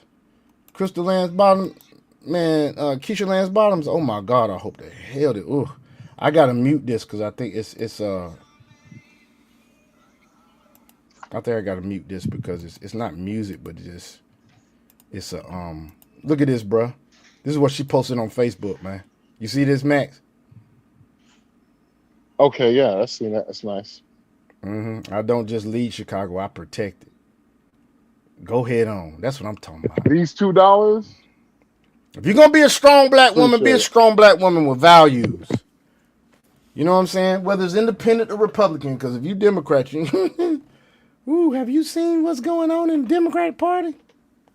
Man, please. Anyway, let's get back to what I was about to say about this the communitar. This is part of the communitar that has me having no faith when it comes to certain people. So this is a one young one by the name of River, and she's addressing the new Cheyenne faux Dr. Cheyenne Bryant in her backlash she's been receiving. She's getting drugged on social media, by the way, folks. So many women who just because they went to college figure out it raises their value, especially this group. I'm a PhD. I had my ladies focus group the other day, and the themes continue to kind of play out, interesting conversation, interesting questions. But one thing over and over, I'm not going to settle. Would you take a high functioning man making $50,000 a year? That wouldn't fit my lifestyle. Prenups. You go with a prenup? Me giving it or me signing it? Both. You got assets you want to protect. I'm not signing a prenup. You not? No. Now, will I have one drafted? Maybe.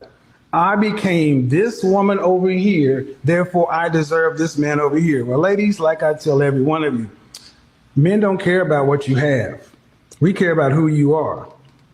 And your master's, your PhD, your property, your car, whatever, is not not what men choose. Now, what gets me, right, is that the reason why she proves so much of what Kevin Samuels was saying about these kinds of women with these mindsets is that I noticed that when she was on the Shannon Sharp interview and when she was on the Cam Newton podcast, she did these kind of like flirtatious, kind of like manipulative, conversational things with them that I picked up on. And I thought it was a little odd and strange. What they? Am I good? Am I good? Respectfully, yes, ma'am. Okay, let's go. You see that zipper you got? Yes. I'm the type of woman, I want you to unzip it. I want to hop in it. And you know what I want you to do? What? Zip it up. And I'll be in there just like this. What she was doing was purposely and intentionally planting that visual into his brain. See that zipper you got? And it's so funny because, I see that she does this thing where she kind of like plays the facade of being this like, a certain type of woman. But in actuality, it's like, girl, we see you. Love me like this. Do not love me like that. Literally and figuratively. Love me like this. Man, you got to love me up close. Doc on demon time. That outfit that she wore when she went to that Jeezy con, that said a whole lot of stuff. Without her talking, that said everything. But it's about power. Yeah, she's straight up 305. A lot of these women want to feel superior to men. Now, this is an issue in the West to where manhood, masculinity, manhood, that kind of stuff is cheap, but we're supposed to deify women. And every time that she ever got called out for being single or, unmarried while being a, marriage and family therapist, right? According to her, right? Doctor of psychology, marriage and family therapist. After being refused service, the couple entered behind. So I don't know what happened to Max, but so basically, folks, what I'm trying to say right there is Dr. Cheyenne Bryant has basically been pulling the wool over people's eyes. To me, just looking at that clip, right?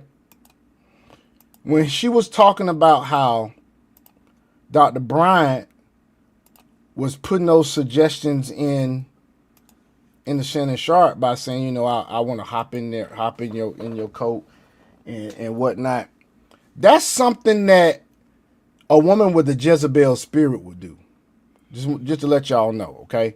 And if you don't know what a Jezebel spirit is, it's basically a very high hierarchy spirit when it comes to the spirituality of Christianity, when it's talking about the devil. There's a principality that basically does not like it's a controlling principality. It's a principality that is manipulative. It's a principality that is very seductive and has a lot of lust, and it could influence man or woman. Okay, so it also could be related to someone that's a succubus, and the way she acts and the way she does things when she's talking about, see how she's grabbing her neck and all that stuff, and at the same time she's someone that is very manipulative with her creating her own degrees, not going to school, just putting degrees out there.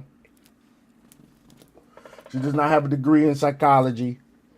She is not a doctor. That is all fabricated. That is something that someone that's under the influence of something from another world, another dimension will act like. Okay, this is what it is, and let's go to let's see. It may be a couple other things that she's got going on that they are really on her ass. They are on her ass. They really are.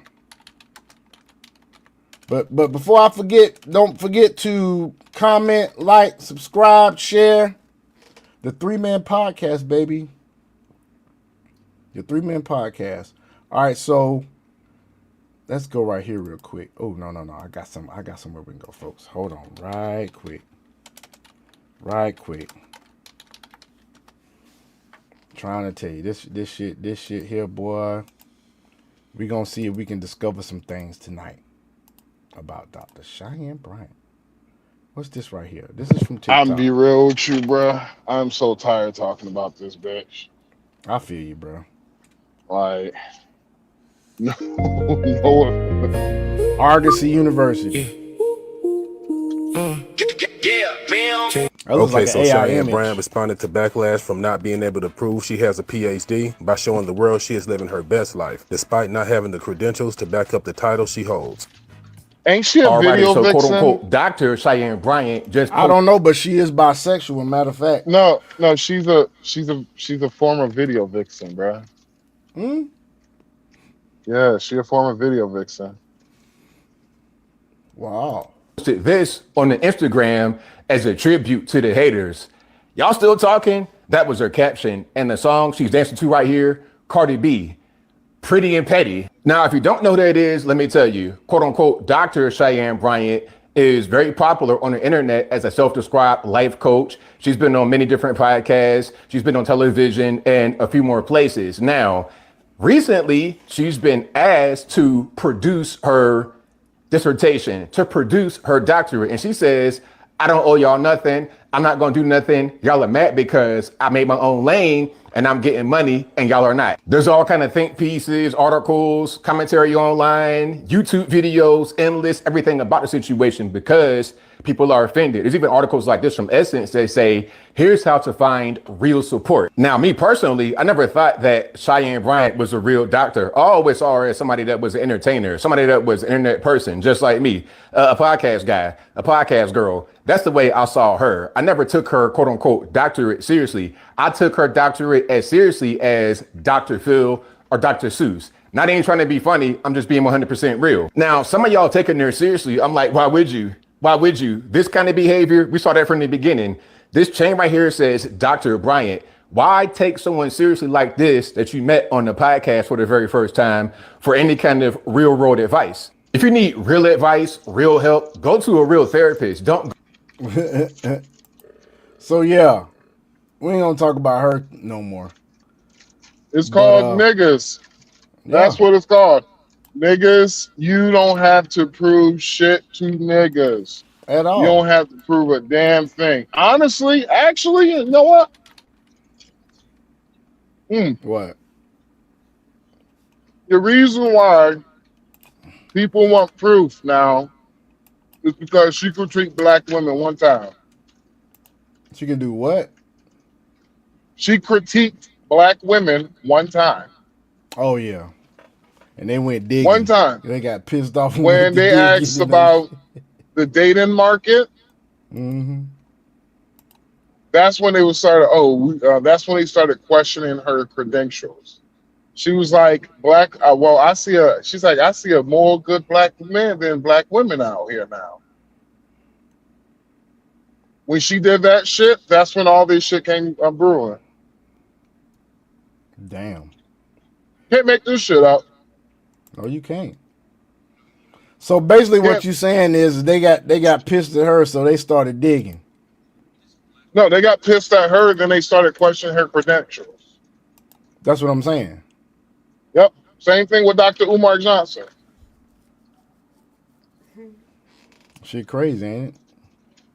Because remember, Bryant was coming after black men hard. She was talking mad shit. Brothers didn't pay her no mind. Brothers was just like, she ain't no real fucking doctor anyway. We ain't need to see proof in order for her to in order for us to say she ain't a real fucking doctor. Black women didn't give a fuck about that. As long as she was talking shit about black men. Everything was gravy, everything was good, the champagne was flowing, all that shit. Then she said, I meet more black women. I meet more black men out here in the data market than I meet black women. Black women, y'all have became a problem. Oh my God. She said that. Girl, we gotta question her credentials now. Yep. Can't make this shit up. No, you can't. Damn shame. Damn shame. It is, bro. It's crazy as hell, man. Some of these people out here, boy, I tell you. That's why I don't have no faith for them. I don't have no faith for them, hope for them, man, at all. I really don't. Let's check this out. I don't know what the hell this is. Hold on, man. This is a damn commercial. Hold on. I don't know what the hell this is, man. This our boy Brandon Jamal, though. Your ass for 12 hours straight in a gas station all by yourself just to get fired on your day off. Mind you, they called me and just told me they're hiring somebody else. They gonna call me if they need me. Imagine having 2.2 million followers on TikTok and then crying about getting fired from a gas station. Imagine working at a gas station. Imagine working at a gas station, getting fired from the gas station and not being like, damn, I could just go get hired at another gas station because I work at a fucking gas station. More importantly, imagine pulling out your phone, crying into your front camera with them big ass eyelashes on because you got fired from a fucking gas station. Imagine busting your ass for 12 hours straight in a gas station all by your... Boy, I tell you, some folk out here, bro. Let me take that down. Oh, shit. Another thing, man, is going on, man. In this country, it's just how stupid people can be, man. Watch this shit right here, man. Look at this shit. Look at Whoopi Goldturds and the rest of these mindless women. Y'all make women look bad. You make you look like y'all don't have a brain. Why can't y'all have common sense on this show? What an honor, what a privilege it is to be here. And with If y'all don't know this, a young man that's in the NFL went up there at either Trump rally or something for President Trump. Can't remember what the dang event was. They gonna start bad talking this dude. Can I tell you what it is? What? Well, go ahead. So it's the quarterback of the New York Giants, Jackson Dart. He introduced Trump at a he introduced Trump at a rally, political rally that they was having in New York. Yep. It became a big thing because his the first round pick of that year, the same year he got drafted, Abdul Carter sent out a text on not a text. He tweeted, "You can't be serious," because of the fact that Abdul Carter is he's a known progressive he's a progressive. Yeah. He's Muslim and he's a progressive.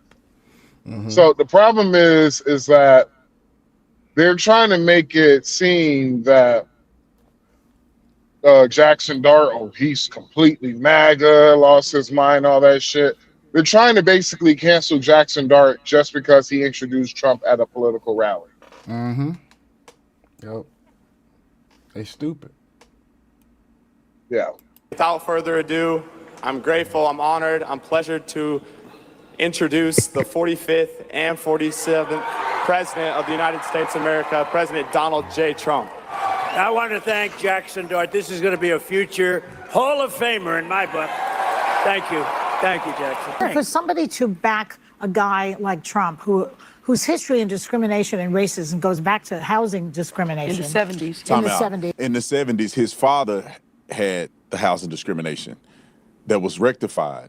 It wasn't Donald Trump's sole ownership, and Donald Trump did not do that exclusively. And Donald Trump since then have had every black person on planet Earth under his armpit in a picture, and everybody loved Donald Trump. Y'all can't keep going to that same stupid stuff trying to give ghost stories. Donald Trump has been proven beyond. You just saw Lawrence Taylor, one of the greatest football players ever, said he was a Democrat his whole life until who? Donald Trump. Y'all stupid, bro. Come on. These DEI attacks and posting pictures of the Obamas as apes. Time out. He did not make the post. He did not post that. It was not even the original post. It was the guy was whoever posted was screen recording something, and then the next slide was that. That wasn't the post. And Donald Trump never posted it. And it wasn't even the purpose of the post. And you know it, but you're getting on TV and lying about it. This is why y'all lose and why y'all confused and why people love Trump. Because y'all stupid and y'all make up lies, and people that got common sense know that it's bullcrap. And then you go to even the thing that was a meme that somebody else created that had nothing to do with Donald Trump's post. It just so happened to be the next post on the screen recording. They had everybody was animals. It wasn't just Barack Obama and them. Everybody was animals. All right. Let her finish. He's on a team that's 55% to 60% the NFL is that many people, that much percentage of black people. Yeah, Black. That is just the definition of stupidity and Time out. racist. Because black people are stupid. That's what you're saying? Y'all so out of touch with reality. You're literally saying black people are stupid. You're saying that every black person thinks alike. So if the majority of the players on his team are black, they must not like Trump. Y'all got to see how many people follow me and how many people in my DMs that communicate with me, that are NFL, that are celebrities, that are like, they love Donald Trump. Y'all the ones trying to put that on people. People ain't said nothing about it. One player on his team said something about it. Look at Whoopi Gold turds. Exactly. You all right over there, bro? Dragon said he'll be here in about 15 minutes or so, man. Yeah, I'm all right. I'm all right. I'm good. I'm trying to figure out, I'm like, where's that burnt smell coming from then? I'm like, oh yeah, I did just pass a construction site, so. But, oh yeah, I never got to finish what I was saying earlier because I kind of went long-winded on that story. Go ahead, man. So, most racists who are most racists who are like, who say they're in the Klan and all that shit, and they're, in my opinion, this is just me, white supremacists, neo-Nazis, Klansmen, they kind of all flirt independent, in my opinion. The reason why is when it comes in, they all have different ideologies, and so you cannot put them far right. Like, I give you an example. Every neo-Nazi I have ever fucking met, they all kind of have the feminism mindset. They don't believe in, they believe in 50-50. Okay. Most conservatives don't believe in 50-50. They believe the man should be the sole provider. The woman should stay home. It should be a trad wife. Mm-hmm. Now, when it comes to the Klan, they have when it comes, they have hard Christian morals, but the ones I'm going, this is anecdotal evidence, this is not all, but the ones that I have met, they kind of floated on the Democratic side because they felt like the Democrats are doing more to destroy their enemies. Example, they consider anybody who ain't Adolf White, who ain't who ain't 100% white. You're not. You're the enemy. So I'll give you a good example. They have been against Jews. Which side would you consider to be the ones that is not so kind towards Jews? The Democrats. Mm-hmm. They're for the destruction of black people. Which side has been what they call it, hide in plain sight? Basically, they're kind of your enemy, but they're saying they're ally. But when you look at, okay, well, you've been having a black vote for all this long and you still haven't done nothing. To me, that is basically being your enemy, but parading as your friend. Right. So, Democrats, Hispanics, they have treated Hispanic folks like slaves for decades. Mm-hmm. Extremely low wages and terrible work environments. Destruction of black folks through the womb, the prison to pipeline, the school to prison pipeline. Yep. Democrats. Redlining, all that shit, gentrification, so on. Because gentrification doesn't happen in red areas. No, it doesn't. All the gentrification you see is in Democratic ran cities. Happening in Atlanta. Yeah. And I can't believe motherfuckers voted for Lance Bottom. Like, fucking A. Yeah. So she's gonna be running against whoever Republicans have a runoff. Mm-hmm. But it's some black folk that know about her ass, and they know about how she ran the city and shit. The city when the city was on fire and shit. Yeah, niggas gonna vote for her regardless. Doesn't matter. Yeah, I know. It doesn't matter. No faith in them. So there's no hope for them. then you have let me see. What I say, YT supremacists. Now, YT supremacists, you can equate them with how the Klan thinks, and they have some form of how the Klan thinks, a little bit of what neo-Nazis think. But they all are against black folks. But sometimes the enemy of my enemy is my friend. Right. Do you think that they're doing that with the Republican Party? Absolutely fucking not. Now, are there racist Republicans? Absolutely. Are there Republicans that was probably in the Klan? Oh yeah, I want to put it past them. But regardless of the fact is, the reason why they say Republicans, the reason why they say, the political violence is always on the right. The reason why they say all the hate groups are on the right is because the page that God damn it, I forgot the name of the organization. The organization that literally put all of those stats, they literally equate that to one side, which is the right. It doesn't, like, some of these racial organizations have literally different ideologies, but they equate that onto the right.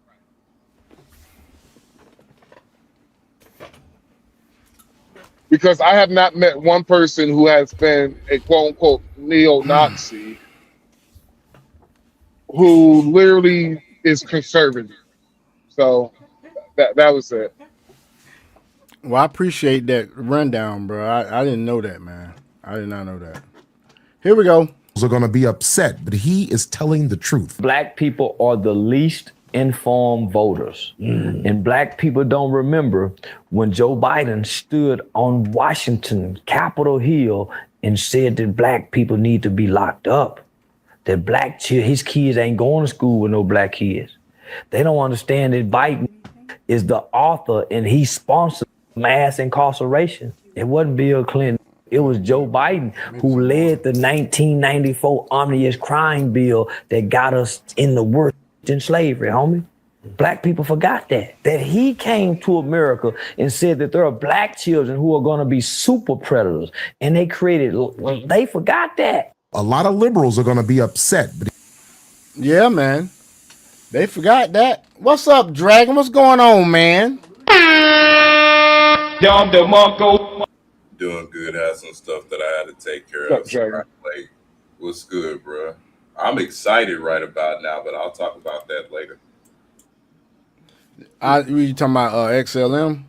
I'm talking about the DTCC utilizing XLM, XRP, HBAR, and Canton coin. Yes, sir. Okay. Well, you want to go ahead and get into that? Shit, I can go ahead and jump into that real quick if you like. Go ahead, man. Shit. Well, to let everybody know what the business is in regards to things as of lately. So, let me go ahead and state this real quick. That way people will have a understanding of what the DTCC has done.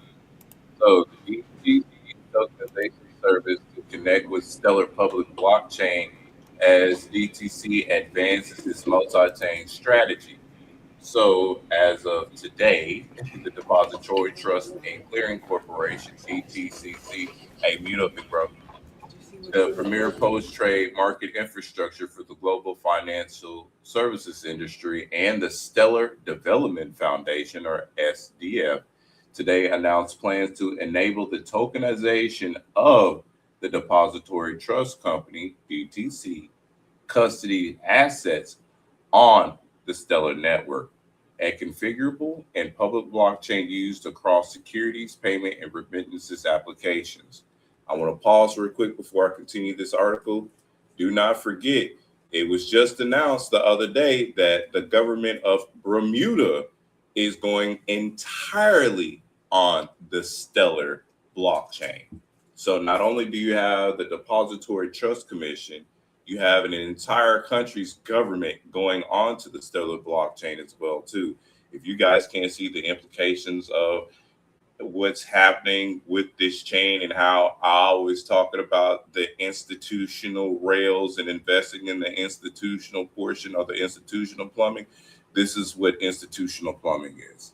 The connection with Stellar advances DTCC's standards-driven multi-chain strategy following receipt of a no-action letter from the U.S. Securities and Exchange Commission, or the SEC, in December 2025, authorizing DTC to implement and operate a new service to tokenize real-world DTC custodied assets, which will enable market participants to leverage traditional assets in a digital ecosystem with opportunities for faster settlement, greater asset mobility, extended trading hours, and lower costs and risks.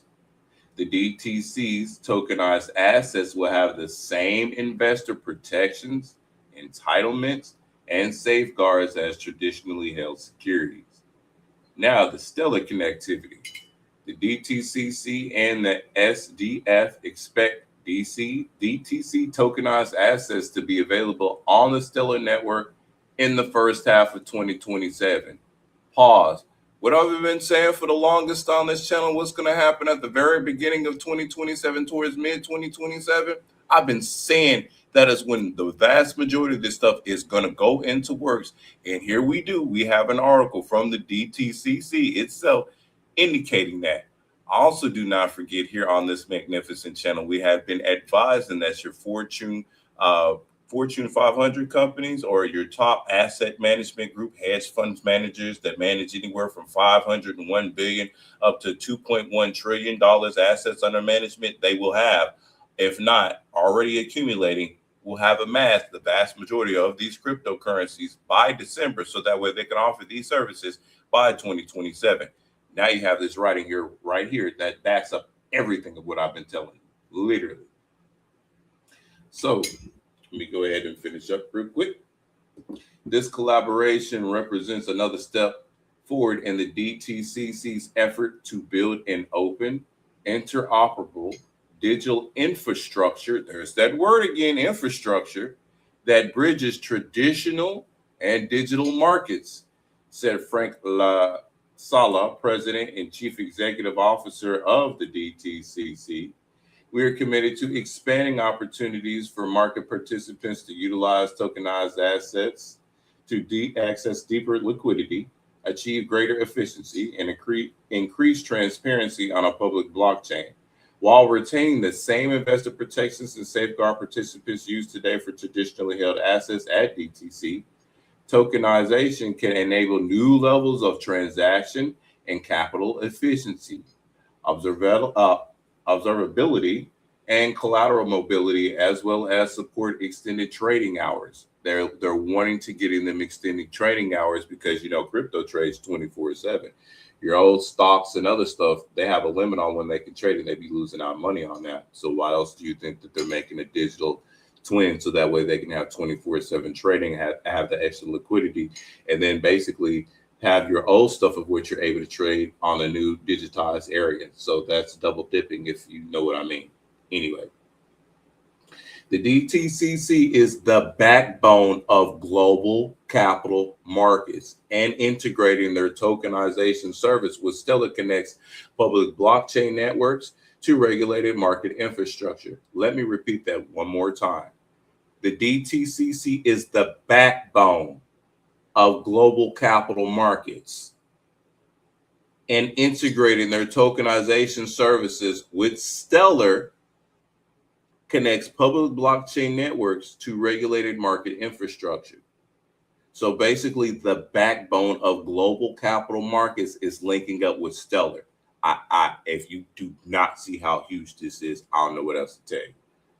Stellar's proven compliance-minded architecture, open infrastructure, and risk management capabilities are aligned with market demands and expectations. Our network was built for this moment. We have always believed that blockchain's utility for finance is to be the rail that institutional grade markets can depend on. Look, hot shit. Hold on a second. The same shit that I've been fucking saying is the same shit that they saying in this motherfucking article. Hold up. I gotta read that one more time. I'm sorry.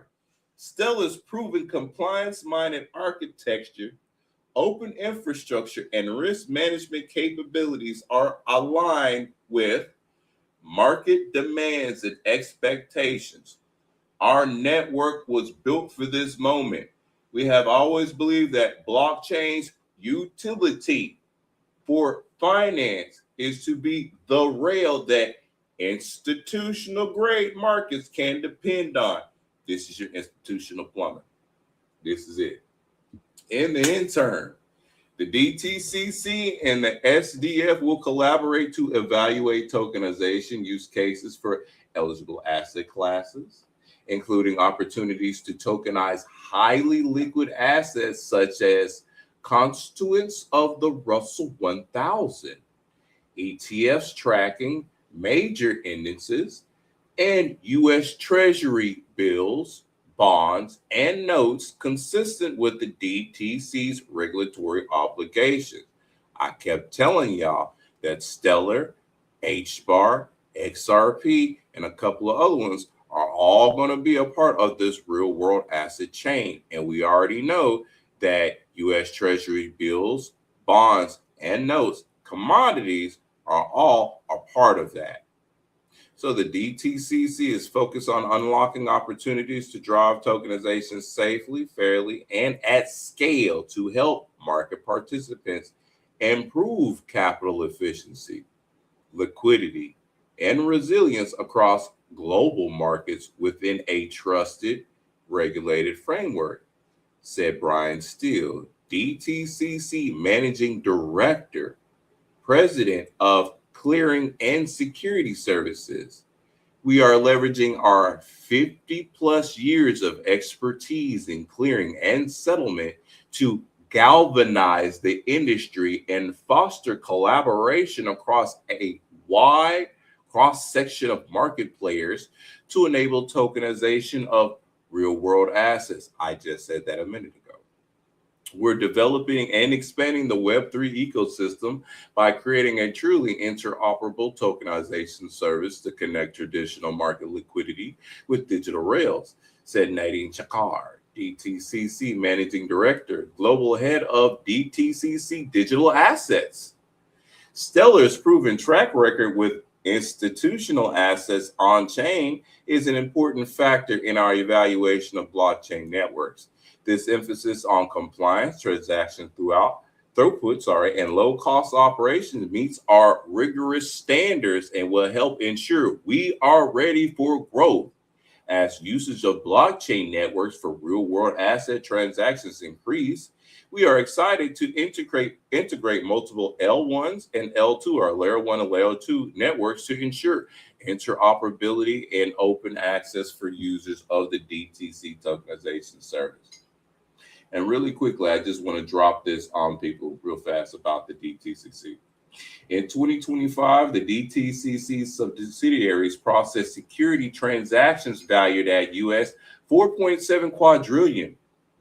And its depository subsidy provided custody and asset servicing for securities issued over 150 countries and territories valued at over 114 trillion.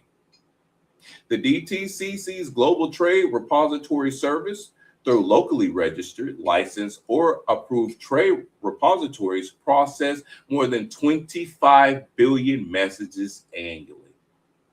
So last year alone, they did 4.7 quadrillion, top it off to another 114 trillion. And then they turn around and did 25 billion messages annually. And now they're linking up with the Stellar Foundation in order to get things situated. They've also made sure that they linked up with Digital Assets, who is the creator of the Canton Network. And we already know how big the DTCC is with Canton alone, because the DTCC is utilizing Canton with its over 700 plus validators, which all your big wigs are on: Google, IBM, T-Mobile, and the like. Now we have Stellar. You already know HBAR is going to be included in it, because HBAR is also institutional grade work as well too. So not financial advice, folks, but just got to tell you, we've been telling y'all here on this magnificent channel where the institutions are placing their money, where they're looking at, even the chains of what they're looking into, so that way you can do your due diligence to do what you need to do in your financial area, so that way you will own a piece of this infrastructure. You will own a piece of what is to come. Because, mind you, seeing that everything here in the future, regardless of what it is going to be tokenized. Like all of it. There's tokenized water. There's tokenized electricity. The only thing that they haven't been able to tokenize yet is air. Yet. Keyword yet. You can still, now mind you, here's the thing about air. You can go buy air, right? What makes you think they won't tokenize it? If you can legitimately go buy air right now, what makes you think they won't tokenize air? So you need to factor that in, seriously. And when I say everything will be tokenized, legitimately, everything will be fucking tokenized. They've already got things that work with that right now. All that stuff's happening.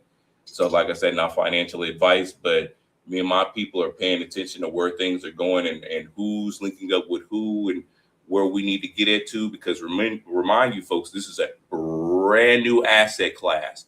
Brand fucking new. Brand new.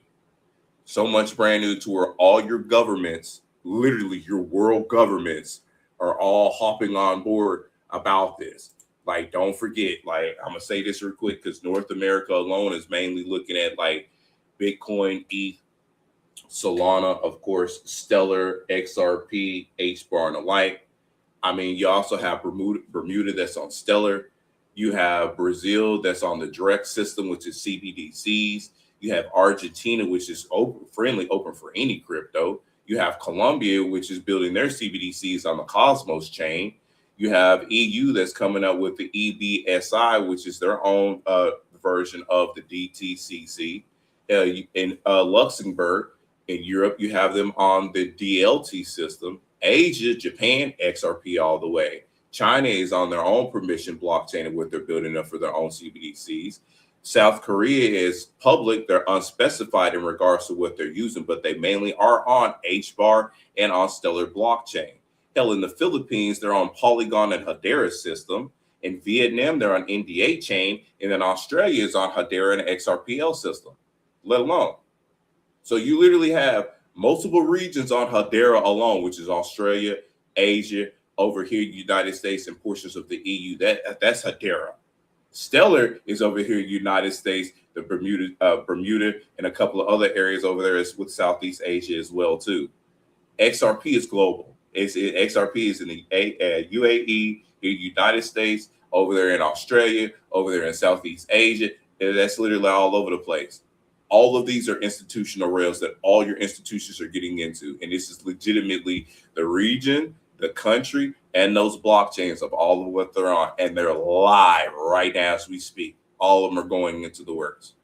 So, like I said, not financial advice, but while you have the opportunity to get some of these assets pennies on a dollar, just like how you were with Google, Tesla, Apple, Nvidia, all these other ones before they blew up. And then do not forget that inside of your Nvidia chips, for the people that are invested in Nvidia, inside of your Nvidia chips come with HBAR technology, because HBAR is integrated with Nvidia. So as Nvidia grows, that's going to make HBAR grows.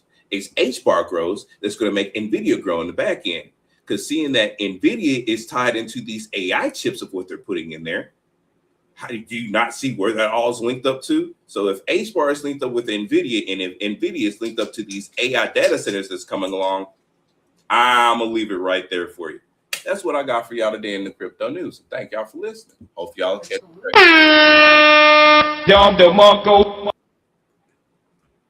Good job, man. So, well, folks, we've been going for quite a while.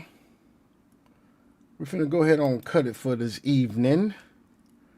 We will be having another show very soon. Keep your antennas up for the next 3-Man podcast. Any closing remarks? The only thing that I gotta say is this: if y'all are seriously not paying attention to the data that we be dropping in here in regards to where things are going, I don't know what else to tell you, because I literally just gave you a pipeline in regards to assets right there on the free scheme. That's what I have to drop out. Y'all better be paying attention to getting your stuff right, because they're going to have stuff implemented way before 2030. I mean, by 2027, that's when you really will see stuff marked out. By 2028, that's when we're going to be fully implemented in this shit. Mark my words. I ain't been wrong yet. Max, anything, man? Oh, man. Just be better people, man. So many shitty people out here nowadays. Just try to be a better person. Try to not. It's easier said than done, but don't let these people piss you off, dude. Don't let these people piss you off. Yeah, and all I have to say is be respectful, folks. If somebody say something you don't like, be respectful, man. If you can't defend your point, man, just take that L. Also, don't be stupid. Fact check everything. Black folk, please get better. That's the reason why we have a violence problem. You know, why we have a high shooting problem. Brothers shooting other brothers is because people scared to take an L nowadays, man. People scared to get their ass beat. Sometimes you're gonna be wrong, even though you feel like you might be right, but you're gonna be wrong. People scared to be wrong. People scared to just. People are. Sounds like lack of accountability, which was probably taught to them by. Niggas act more like bitches these days. They single moms. Well, anyway, we're going to holler at y'all, man. We not in the community. We Blue Book gentlemen. Get your passports.